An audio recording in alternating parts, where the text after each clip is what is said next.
కరీంనగర్ కేసుపల్లి మండలం.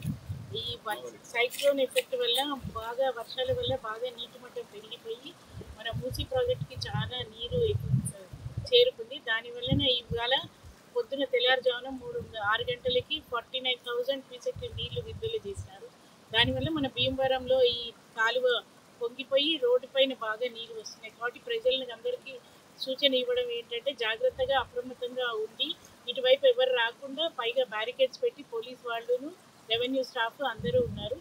ఆర్ఐలు జీపీఓస్ అందరూ 24 అవర్స్ మేమంతా రెవెన్యూ సిబ్బంది అంతా అవైలబుల్ ఉన్నాము.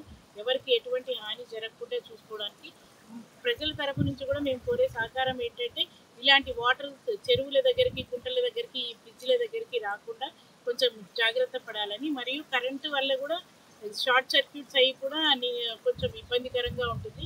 కాబట్టి ఆ ప్రజలు పిల్లల్ని వదిలేయకుండా కరెంటు స్తంభాల దగ్గరికి పంపించకుండా కొంచెం జాగ్రత్తగా పడితే మనం ఈ తుఫాన్ వల్ల వచ్చిన సైక్లోన్ ఎఫెక్ట్ వల్ల వచ్చిన దాని నుంచి కొంచెం తేరుకోగలుగుతాము. అలాగే వరి ధాన్యం ప్యాడీ సెంటర్స్ కూడా అన్ని విజిట్ చేస్తున్నాము రెగ్యులర్గా. మా రెవెన్యూ స్టాఫ్ అంతా కూడా అదే పనిలో ఉన్నాము.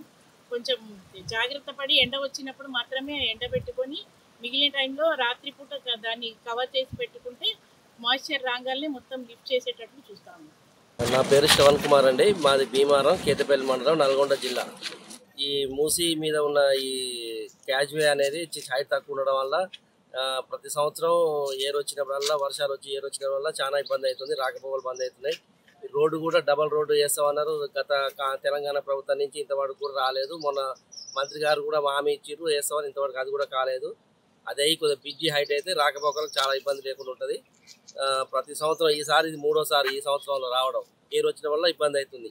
తెలుగులో న్యూస్ కి ఫాస్టెస్ట్ యాప్ ఇప్పుడు టోటల్లీ న్యూ అవతార్లో జస్ట్ 5 సెకండ్స్ లో కంప్లీట్ న్యూస్. సోషల్ మీడియాలో ట్రెండ్స్ కి one stop solution. Live TV app voice search option తో ఇప్పుడే డౌన్లోడ్ చేయండి లేదా అప్డేట్ అయిపోండి. యాప్ లింక్ డిస్క్రిప్షన్ లో ఉంది.